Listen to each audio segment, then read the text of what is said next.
Breaking news out of Long Island. For immediate release. 5 charged for elder fraud schemes. 5 U.S. individuals were charged today and yesterday for their roles in 3 separate elder fraud schemes. The schemes collectively defrauded tens of thousands of Americans, many of whom were elderly, out at least $100 million.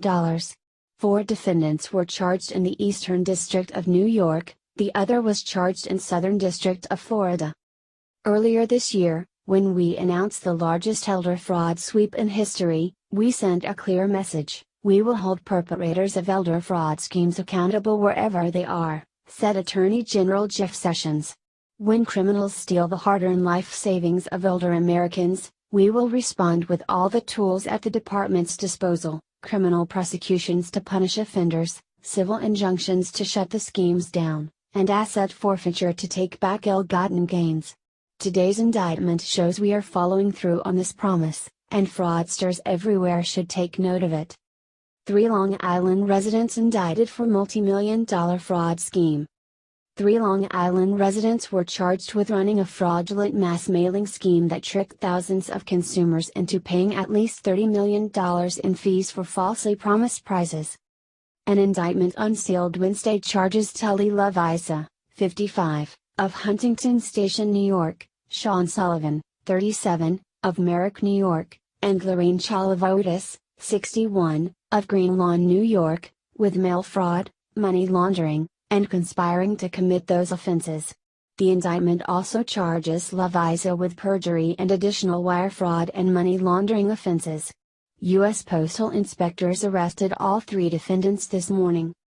As alleged in the indictment, the defendants perpetrated a cruel hoax on their victims, many of them elderly and vulnerable, by sending promotional mailings that falsely claimed they would receive tens of thousands of dollars in prize money if they paid a fee, said U.S. Attorney for the Eastern District of New York Richard P. Donahue.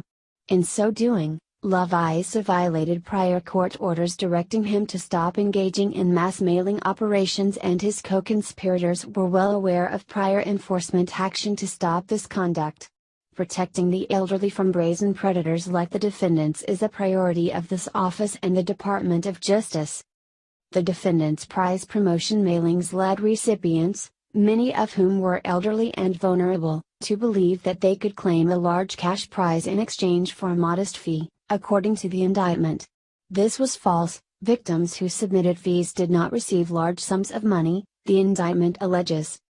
The scheme alleged in the indictment began after the Federal Trade Commission, FTC, sued Loviza in 2010 for sending deceptive prize promotion mailings.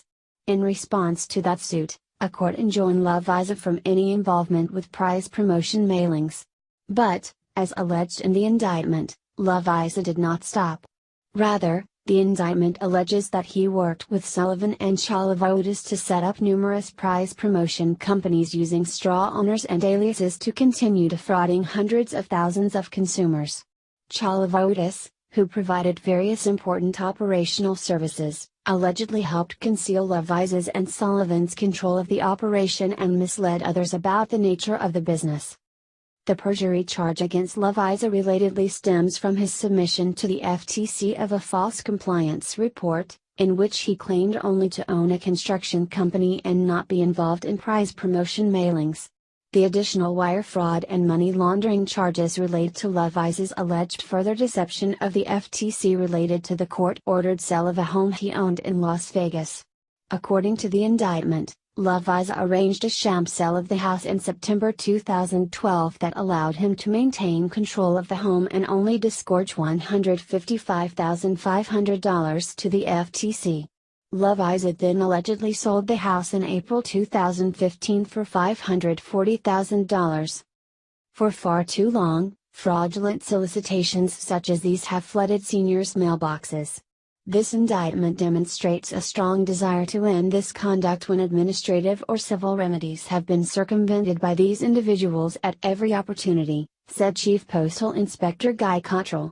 Today's criminal charges show the continuing commitment by the U.S. Postal Inspection Service to rid the mail system of these pernicious threats to the livelihoods of the most vulnerable Americans.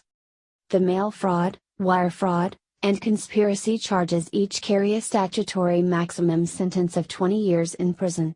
The money laundering charges each carry a statutory maximum punishment of 10 years in prison. The perjury charge carries a statutory maximum punishment of 5 years in prison. Each charge also carries a statutory maximum fine of $250,000 or twice the gross gain or gross loss from the offense. An indictment is an accusation by a federal grand jury and is not evidence of guilt. The defendants should be presumed innocent unless and until proven guilty. The United States Postal Inspection Service investigated the case. The case is being prosecuted by trial attorneys Daniel Zidnick and Timothy Finley of the Department of Justice's Consumer Protection Branch and Assistant U.S. Attorney Charles P. Kelly of the Eastern District of New York. List broker pleads guilty to conspiracy to commit mail fraud. Stephen Keats, of Bayside, New York, pleaded guilty to a charge of conspiracy to commit mail fraud. In his plea allocution, Keats admitted that while working at a Connecticut-based list brokerage firm, he arranged for lists of consumers' names and addresses to be provided to a fraudulent mailer. The mailer, a Swiss entity, mailed deceptive solicitations to vulnerable victims. The mailing pieces falsely informed recipients that they had won large cash prizes and could collect the winnings by paying the mailer of a $50 fee. In reality, there was no prize, and the Swiss mailer simply collected victims' payments. Keats admitted knowing that the names and addresses that he supplied to the Swiss entity would be used to send these deceptive mailing pieces to victims across the United States. As a participant in the conspiracy, Keats provided the names of tens of thousands of U.S. consumers to the Swiss-based fraudulent mailer. The charge against Keats carries a statutory maximum penalty of 20 years in prison and a statutory maximum fine of $250,000 or twice the gross gain or gross loss from the offense. The United States Postal Inspection Service investigated the case. The case is being prosecuted by trial attorneys Aaron Reynolds and Alistair Reeder of the Department of Justice's Consumer Protection Branch. Florida resident charged with conspiracy to commit mail fraud. Eugene Murata, of Fort Lauderdale, Florida, was charged by information with one count of conspiracy to commit mail fraud. The charging document alleges that Murata was part of a conspiracy to defraud consumers by sending thousands of vulnerable victims deceptive mailing pieces that falsely promised prizes. The solicitations were from a shell company called Palm Beach Liquidation Gallery and were designed to deceive recipients into believing that they had won hundreds of thousands of dollars as well as an exclusive liquidation asset. To claim their winnings and the asset, recipients were directed to pay a total of $161.25 as a liquidation fee. In fact, there was no prize, and the asset was a cheap poster. Murata and his co-conspirators pocketed the money sent by victims. The scheme allegedly caused more $1 million in losses to at least 6,000 victims.